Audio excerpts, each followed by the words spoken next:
A 21-year-old college student left her dorm one afternoon and drove for hours, apparently heading to the White Mountains without telling anyone where she was going or why she left. After a small one-car accident, she was unable to get her car started again. Various neighbors called 911, and another neighbor who drove by spoke to her. In a matter of just a few minutes, after the neighbors looked away from the accident scene and before the police arrived, she disappeared without a trace. And she hasn't been seen for the last 17 years. Hi, I'm Mindy. Welcome to the Missing Link channel. Each missing person and unsolved mystery is just one missing link away from being solved. Hit the subscribe button so you don't miss a video and help us find that missing link. This is the second video in the series on the disappearance of Maura Murray. If you haven't watched the first part yet, you will want to watch it before continuing on with this video. I will put a link to part 1 above. In the first video, we discussed the days leading up to Maura's disappearance, what happened the day of, speculated on why she left UMass that day, and discussed the possibilities of what happened to Maura after the accident on Route 112. In this video, we will discuss the timeline in more detail and jump down the rabbit hole. There are so many side trails you can go down in this case.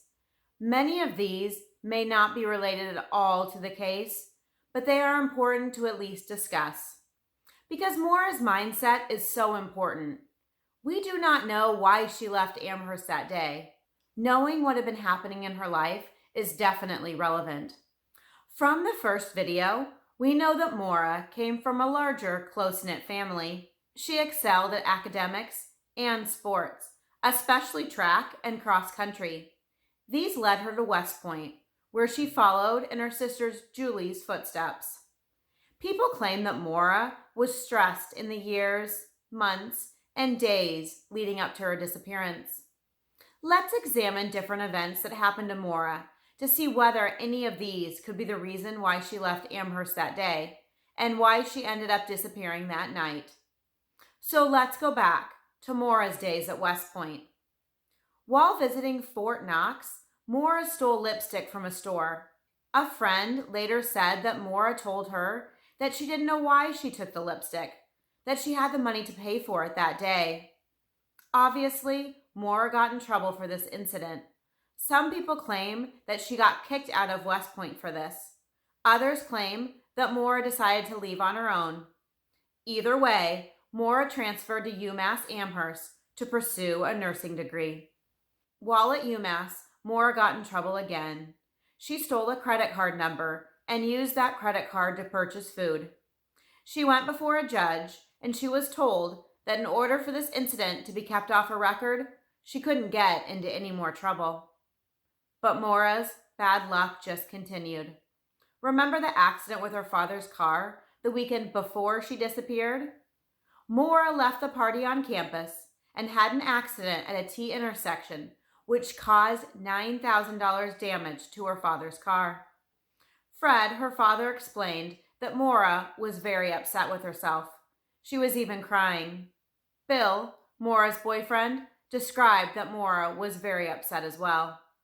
Maura's sister Julie spoke about Maura's relationship with her boyfriend Bill. Julie said that they had a rocky relationship and that Bill had cheated on Maura. Apparently, he was always flirting with other women, even in front of Maura. Julie explained that he hurt her emotionally and she didn't trust him. Others speculate that there is evidence that Maura was cheating on Bill as well. Maybe their relationship wasn't as solid as some people believe. Maura's bad luck continued up to the evening of her disappearance. For some reason, she got in her car, which her father stated was not safe to drive. That the car smoked and barely ran. But she got in that car and drove for hours to the White Mountains. And Maura had another accident, and she was trapped in the area. She couldn't get her car to start, and she probably knew that the police had been called. And if she was drinking that night in her car, the last thing she needed was to be arrested for drunk driving and causing an accident. We will get into these incidents later when we discuss possible scenarios of why Maura left UMass and what happened to her that night after the accident. There is another important detail before Maura disappeared that we need to discuss as well. Let's go back to Amherst, Massachusetts on February 5th, 2004, 5 days before Maura disappeared. Maura was working her dorm job. She started work at 7 o'clock p.m. that evening. She spoke with Bill 4 times, a 17-minute call from 7:17 to 7:37, 2 short calls after that, and then a 6-minute call from 9:56 to 10:02. 8 minutes after Maura got off the phone with Bill, at 10:10 p.m., Maura called her oldest sister, Kathleen. The call lasted 28 minutes and lasted until 10:38 p.m. This call led to much speculation for a long time. Remember from the first video that when Maura's supervisor came by later that evening, Maura couldn't perform her job duties, and all she would say was "my sister." Before Kathleen spoke out a couple years ago, people had to speculate what this conversation may entail.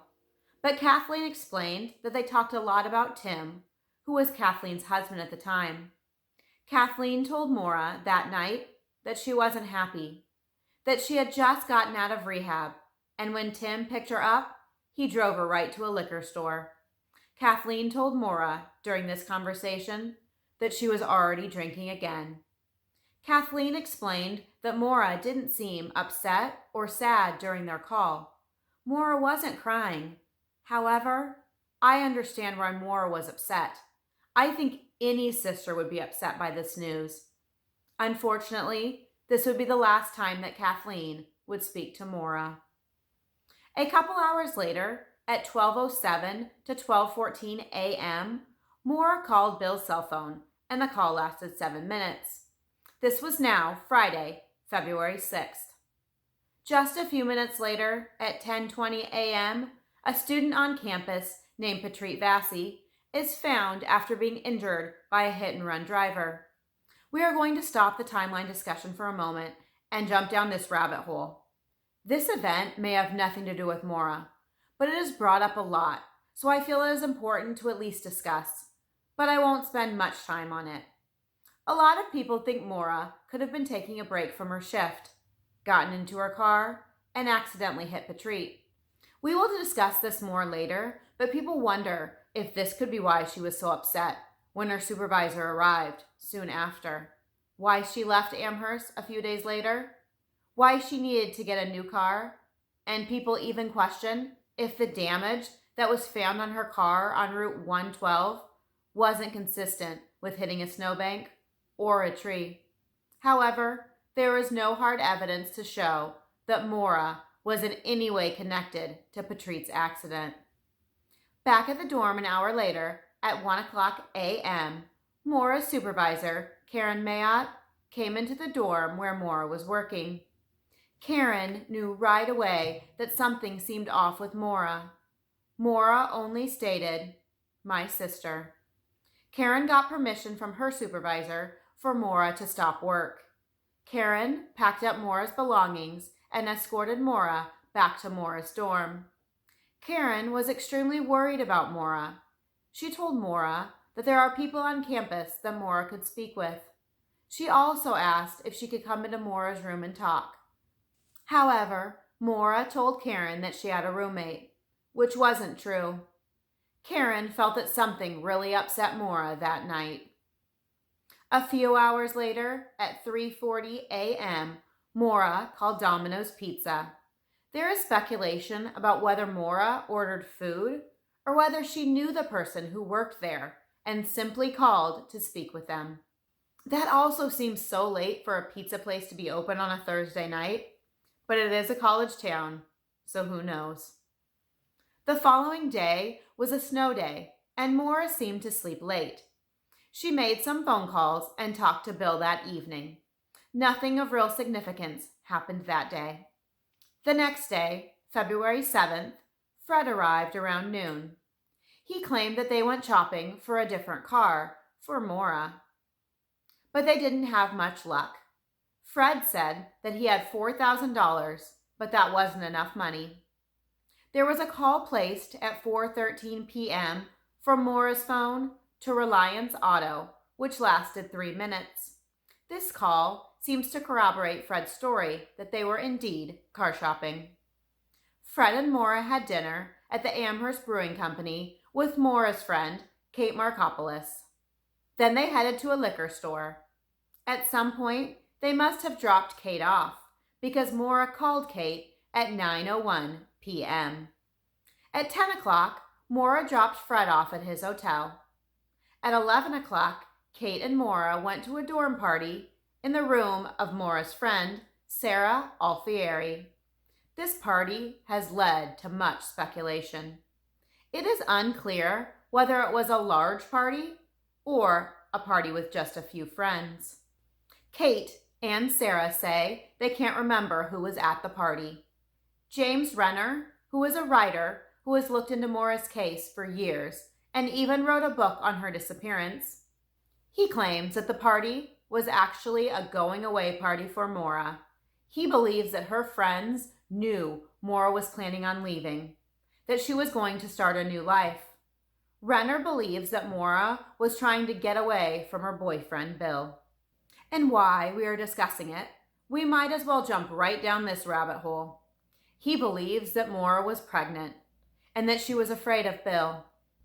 Apparently, a search on Maura's computer showed that she was searching pregnancy and drinking. He didn't know whether or not Bill was the father, but she was afraid that Bill would find out that she was pregnant. She was running away to protect herself and her unborn child. However, a friend from nursing school explained that Googling terms was normal for a nursing student. They were taking a maternity class, and one of the assignments was to Google things related to maternity and send them to each other over email. Back to the timeline. We are now at February 8th. At 2:30 a.m., Kate and Maura left the party. There is rumor that Maura left the party with another man. Maura also left her cell phone in Sarah's dorm room. If Maura really left at 2:30, there is an hour of missing time. The next time we know where Maura was for sure was at 3:33 a.m. Maura had just gotten into an accident with her father's car. She hit a guardrail with her father's brand new car. The UMass police called the Hadley police. The officer arrived on scene at 3:37 a.m. Where did Maura go for that hour? Did she go back to her dorm room? Did she go somewhere with Kate or the guy she possibly left with? I also wonder where Maura was heading that early morning. People just assume that she was headed to her father's hotel that morning. But is that really where she was going? Some people claim that the hotel bed would have been more comfortable than the dorm bed, and she was going there to get a good night's sleep. But maybe she wasn't headed there at 3:30 that morning. Maybe she could have been headed to meet someone else. Could this be related to why Maura left UMass? Back to the timeline. Right after the accident Maura had with her father's car, a tow truck driver came to get Fred's car and dropped Maura off at the Quality Inn, 1 minute from campus, at 4:45 a.m. Apparently, Maura did not get cited for drinking and driving that evening. Maybe she wasn't drinking and driving, or maybe the police just didn't cite her. Once at the hotel, Maura called Bill twice. Remember, she had left her cell phone at Sarah's dorm room. Bill talked about how Maura was so upset during these phone calls. Fred also talked about how upset Maura was. She was so disappointed with herself. Fred said that he didn't yell at Maura that night. Eventually, Fred got a rental car and left for home. He dropped Maura off at her dorm and told her that they would get everything figured out. She walked off, heading for her dorm. That was the last time Fred would ever see Maura. That evening at 11:26 p.m., Fred and Maura spoke on the phone. Fred told Maura that she would need to get the accident forms that he would need for the insurance claim. They hung up, and Fred would never speak to his daughter again. We are now to Monday, February 9th, the day of Maura's disappearance. Maura was in her dorm that day. This is a good time to talk about this room. People claim that she packed up her dorm room before she left. Here are some photos of her room.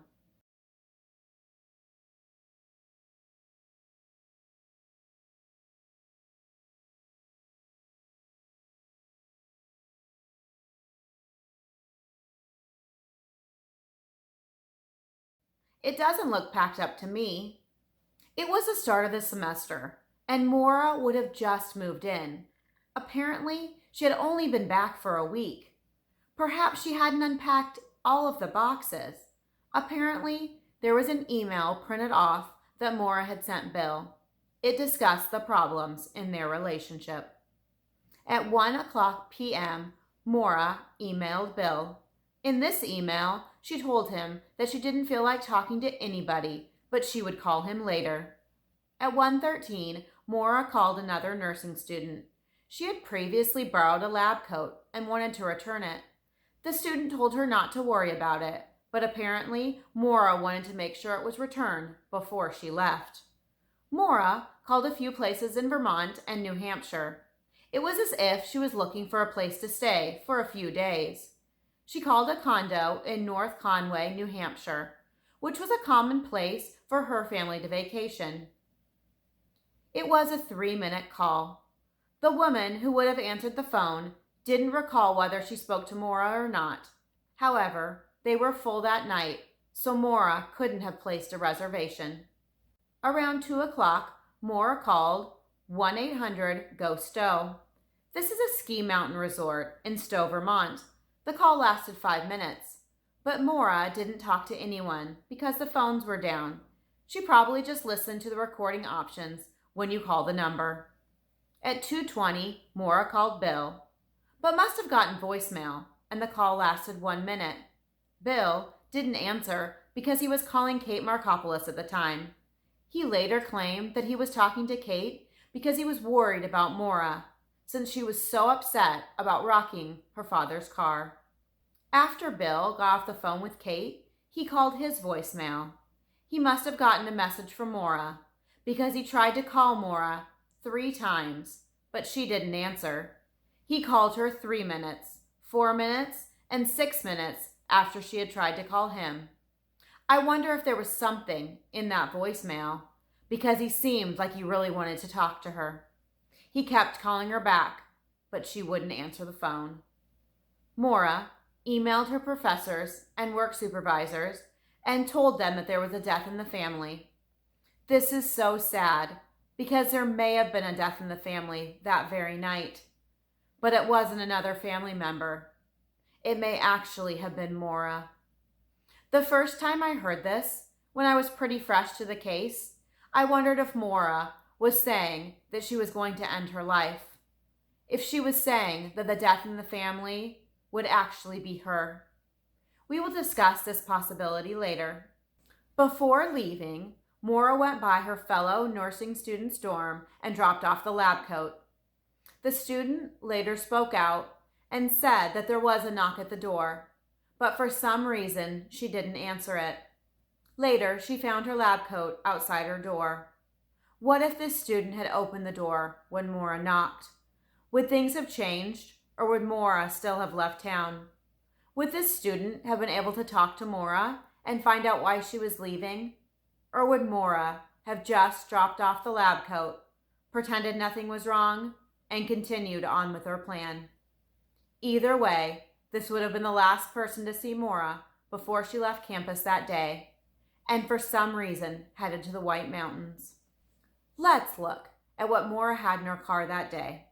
A portable CD player, CDs, a book called Not Without Peril, a Massachusetts road map, cell phone adapters, snacks, calling cards, paperwork, clothes, bathroom supplies, Twizzlers, Diet Coke, pickles, school stuff, nursing books, notebooks, toothpaste and brushes, deodorant, workout gear, light bulbs, a screwdriver, makeup, shampoo, and birth control. It looked like a college kid packing for a weekend trip. At 3:40, Maura stopped at an ATM and withdrew $280. She was seen on the surveillance camera. Maura was alone in the photos, and it was definitely Maura.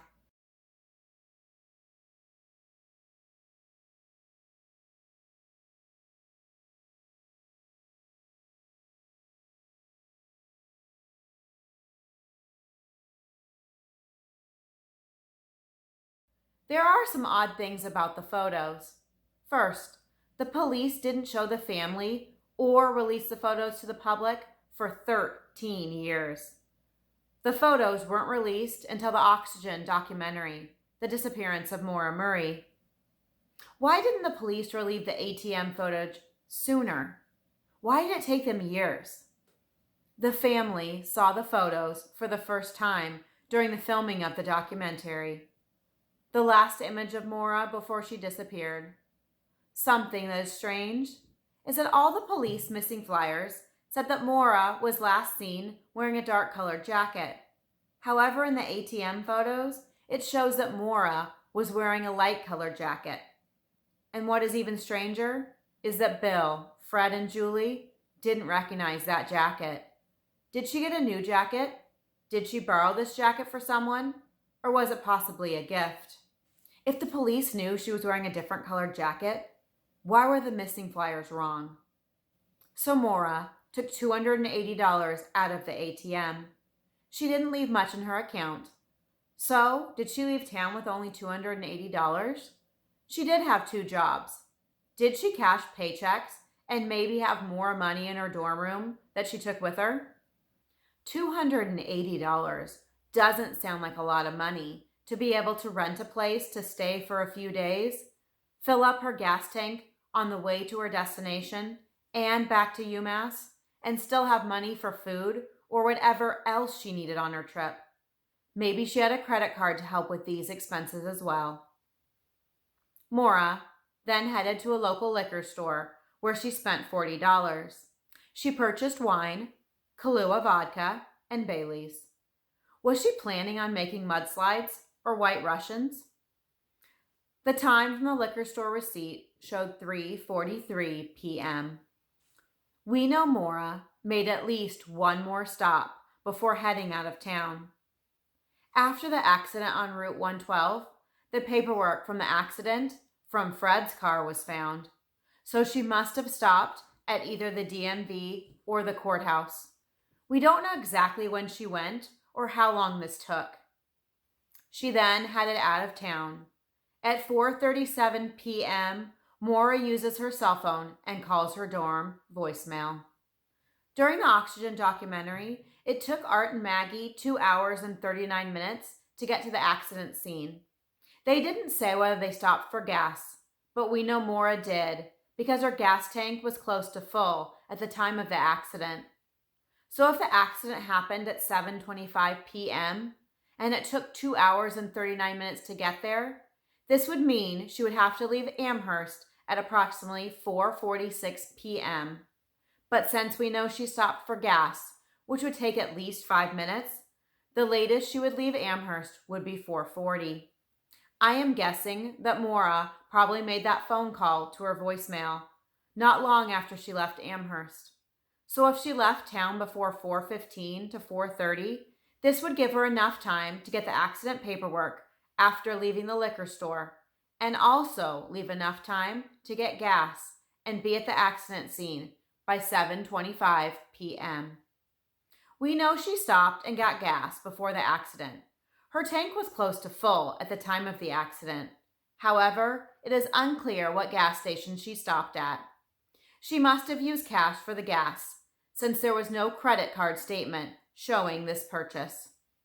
It is possible that someone saw Maura at the gas station and followed her. So now, let's focus on the accident itself. Maura was headed down Route 112 in Haverhill, New Hampshire. The weather was explained to be mild, with temperatures in the mid to high 30s. She came upon a sharp turn and her car spun out. She was heading east, but when her car spun, she ended up facing west in the eastbound lane. There are some photos of the area from Google Maps, but of course, these photos are during daylight, where Maura's accident occurred at night. This area is described as very dark, with only the moon lighting her way.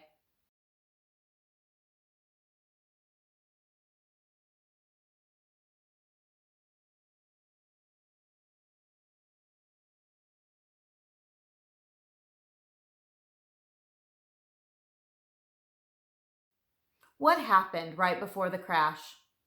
Many people believe that Maura was drinking. But if so, how long had she been drinking? This area is full of sharp turns and mountain driving.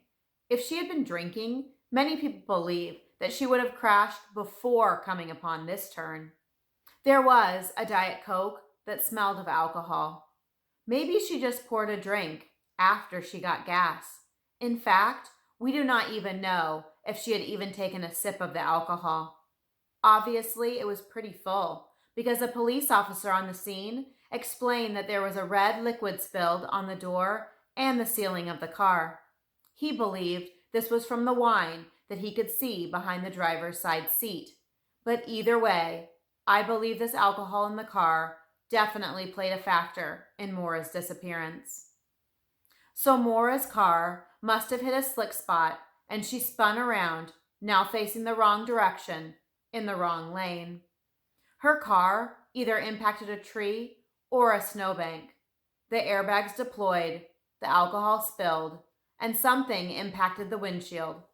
Could have been Maura or something from inside or outside the car that made the windshield crack. Have you ever been in a car when the airbags deployed? It is awful. At least nowadays it is. The car fills with the powder from the airbag. I would imagine that Maura would have gotten out of the car to get away from the powder and to see the damage to her car. At some point, she gets back inside. The keys are still in the ignition, but there is some speculation as to whether the car was off. If it was off, I am sure she would have tried to start it again. The car is her only way to get out of the area. At first, it was stated that Maura tried to start her car numerous times, but the car wouldn't start. If this was the case, I can imagine how scared and frustrated Maura must have been when the car wouldn't start. At one time, it was reported that the Saturn keys had to have been removed and then reinserted for the Saturn to start again. But some people have said this isn't true. But nevertheless, her car obviously didn't start again, because if it had, she would have driven off. At 7:27 p.m., Tim and Faith Westman, the neighbors that lived directly across the street from the accident scene, called 911. They said there was a vehicle in the ditch just past the sharp turn after the weathered barn. At one point, Faith stated that she thought she saw a man in the car smoking a cigarette. A cigarette would look like a red glow. I wonder why she said it was a man. Some people wonder if the red glow could actually be the light from Maura's cell phone, since she likely checked her phone to see if she had service. The Westmans also stated that there was a flurry of activity around the trunk. At 7:29 p.m., police officer Cecil Smith was dispatched to the scene. A minute later, Butch Atwood, a bus driver, drove by the accident scene on his way home from work. His house was just down the road. Butch is now deceased, so we have to look at past interviews to determine what he said happened that night. He said that Maura looked frightened. She told him to not call the police because she had already called AAA. But Butch knew this wasn't possible since there was no cell phone service in the area. She also refused to go with him for shelter. It was reported that Butch said she didn't appear injured or intoxicated. However, we will discuss in a little bit what Butch told the first officer on the scene. Butch left the scene and drove his bus down the street. He backed the bus into his driveway like he always did. Butch tried to call 911 at 7:40, but he was unable to get through. At 7:42, EMS and fire were also dispatched to the scene. 911 called Butch's number back at 7:43, and his wife answered. She told 911 that her husband spoke to a young lady. Butch claimed that he went back into his bus to finish up paperwork until the police arrived. As we discussed in part 1, eventually Butch left the scene. The neighbors were no longer looking out their windows, and Maura put some things in her backpack, locked the door to the Saturn, and disappeared. In a matter of 7 minutes or less, Maura was seen by multiple people outside her car, and then she was gone, never to be seen again. It is believed that Maura took with her the following items: a backpack, the coat she was wearing in the ATM photos, her credit or debit cards, her cell phone, the car keys, and some alcohol that she purchased from the liquor store. At 7:46 p.m., approximately 21 minutes after the accident and 19 minutes after the first 911 call, the first officer, Cecil Smith, arrived on scene. He explained that he came upon the accident scene and the car was in his lane, facing the wrong direction. He got out and didn't see anyone around. The car was locked. There was damage to the driver's side, front end. The airbags had deployed.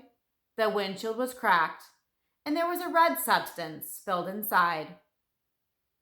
Cecil went to speak to the neighbors that had called 911. This is a great time to talk about Witness A. Not long after I started following the case, I heard an interview with Witness A. She later came forward and provided her name, Karen McNamara. Karen drove past the accident scene daily on her way to and from work. The night of the accident, she left work early when a client didn't show up for an appointment. She isn't exactly sure what time she left, but estimated it to be between 7:10 and 7:15. She called home before she left to tell her family that she was on her way, since there was no self-service during the majority of her 40-minute drive home. Unfortunately, she must have called from her office and not her cell phone, because her call log on her cell phone doesn't show this call. Karen estimates that the accident scene is approximately 10 minutes from work. When she arrived at the accident scene, Maura's car and a police SUV 001 were nose to nose with each other. Karen explained that no one was around, and it didn't even look like an accident. She stopped her car, looked around, but realized the police were already on the scene, and what else could she do to help? So she drove off. She gained cell phone service at Beaver Pond, which is about a 14-minute drive from the accident scene.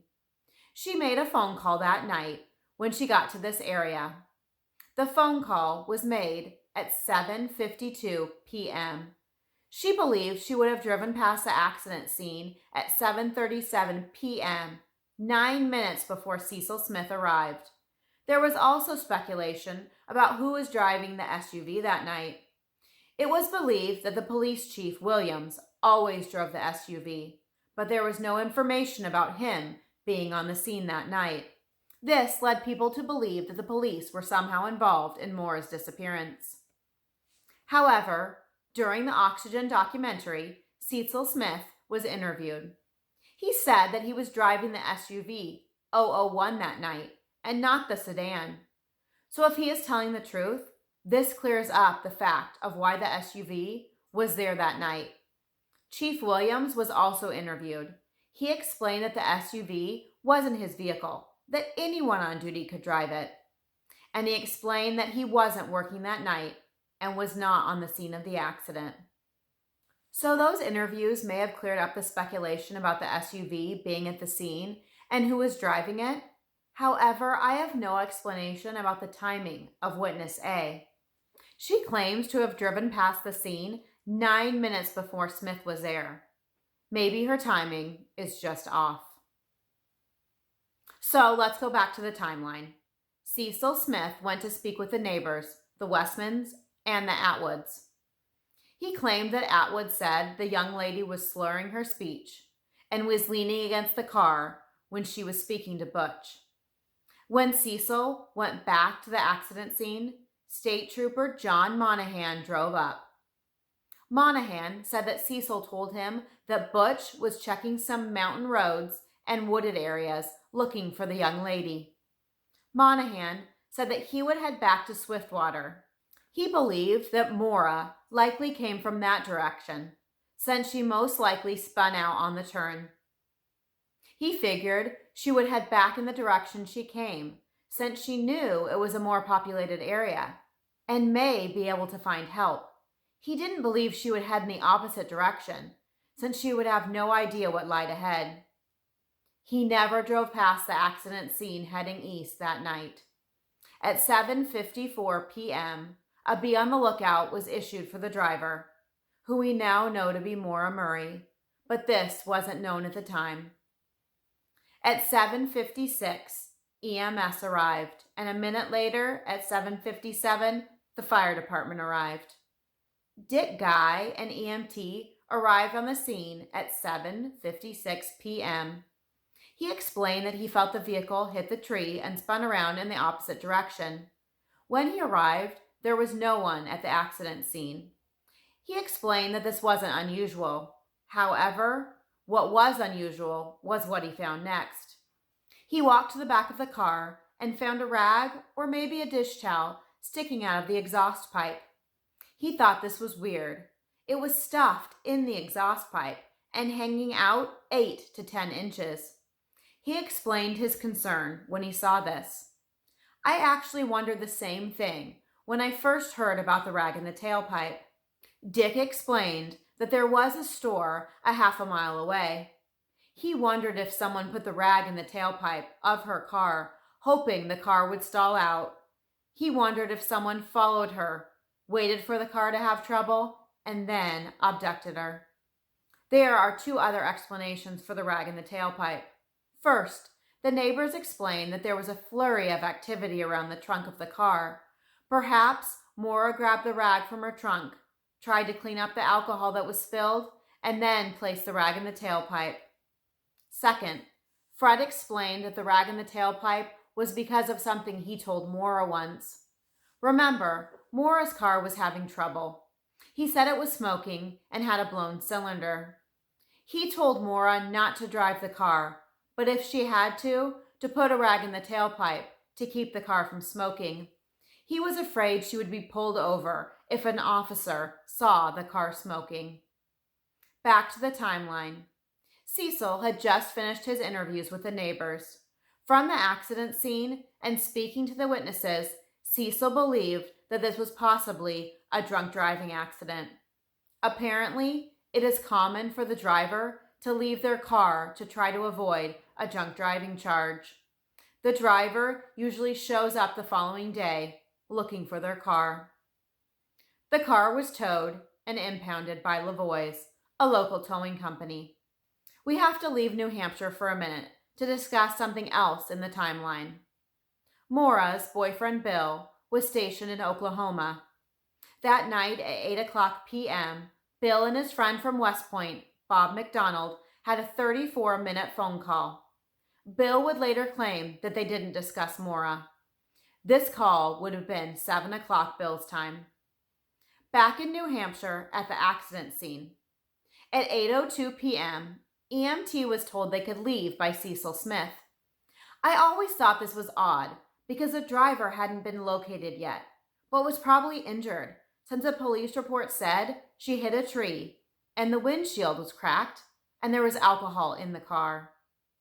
Cecil Smith stayed on the scene until 9:26 p.m. Cecil did search 100 yards around the accident scene in both directions, east and west, but he didn't find anything. Cecil left the scene to go to another 911 call.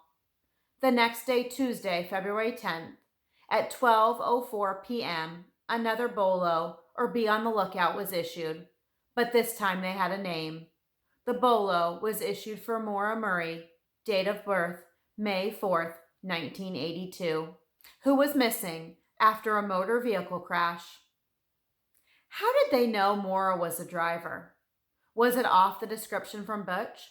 Or perhaps something found in the car? Later that day, the family was notified that Maura was missing, and her family started heading for New Hampshire to search for Maura. On Wednesday, February 11th, Bill was leaving Oklahoma and was taking a flight to New Hampshire. While at the airport going through security, Bill received a voicemail. At the time, he thought it was Maura. It sounded like somebody was whimpering. When the police looked into this, they claimed it was actually a call from the Red Cross, who were helping with Maura's disappearance. I always thought this was so odd. Bill was Maura's boyfriend. Why would the Red Cross call Bill? Wouldn't they call her family? If only the call didn't go to voicemail. If Bill had answered the phone, maybe we would know for sure who was on the other line. Volunteers and search and rescue were in the area looking for any sign of Maura or any evidence that would help in finding her. The person in charge of search and rescue explained that it had not snowed since Maura's accident. This was very helpful because there was about 2 inches of snow on the ground. If Maura had gone into the woods that night, they would be able to see footprints and follow her trail. However, no footprints were found going into the woods, and no footprints were found in the woods either. They also used helicopters with cameras that were able to detect temperature variations in the area. If a body had been in the woods, he believed that the camera would detect this. Trooper Monahan viewed surveillance videos from 3 local businesses, but Maura is not seen on any of them. 36 hours after the accident, scent dogs were brought to the scene to help with the search and investigation. The dog was given a pair of Maura's gloves that Maura received as a gift from Bill that Christmas. She had only had them for a little over a month, and people wondered how much Maura had even worn them. The dog followed Maura's scent from the accident scene and headed down Route 112 towards the east. The scent stopped at an intersection near Bradley Hill Road, not far from Butch Atwood's residence. The dog followed the trail twice and stopped in the same area. There was no footprints in the snow. If she had gone up Bradley Hill Road or gone into one of the houses nearby, it is believed that the dogs would have continued on her trail. Instead, the trail just seemed to stop. How could this be? Did Maura get into a vehicle at this location, and that is why her scent stopped? What is so odd about this location is that this is in front of the Atwood house, and Butch Atwood was supposed to be in his bus, facing the road, finishing paperwork. Wouldn't he have noticed if a car pulled up and Maura got inside? There is another alternative. What if Maura hid in the woods that night and waited for the police to leave? Her car was towed, so once the scene was empty and no one was watching anymore, did she get back on the road and head towards the east? I still find it odd she would head in this direction, since she knew there was a store the other direction, just a half-mile away. But her scent showed that she headed towards the east. Did a car approach her at this time, why no one was looking, and did she accept a ride? If she had been in the woods for 2 hours, she definitely would have been cold and probably extremely frightened. We will get into this in more detail when we talk about other possibilities of what happened to Maura. Or maybe the scent dogs were just wrong, and Maura never even went in that direction. Fred still had the $4,000 that he had brought with him to Amherst the weekend before to get Maura a car. He ended up putting the money in her account. However, the money was never touched or taken out. Fred isn't a fan of looking into what I describe as rabbit holes. He said it is like going down a side street to a dead end. But it has been 17 years. It is getting harder by the day to find Maura and figure out what truly happened that night on February 9th. So I think it is so important to discuss all possibilities. There will be one final video in the disappearance of Maura Murray. We will look into the possibilities in more detail of why Maura left Amherst that day, what happened to Maura after the accident on 112, the possible suspects, if it was an abduction and murder, and what has been happening in the case over the last 17 years. Thank you for joining me here today. If you enjoyed the video, please hit the like button so I know you enjoy hearing missing person cases. Also, hit the subscribe button and the bell so you'll be notified of my future videos, and follow me on social media to see what I'm working on next. As always, have a wonderful day. Watch out for each other and keep looking for that missing link. Love ya, and see you in my next video.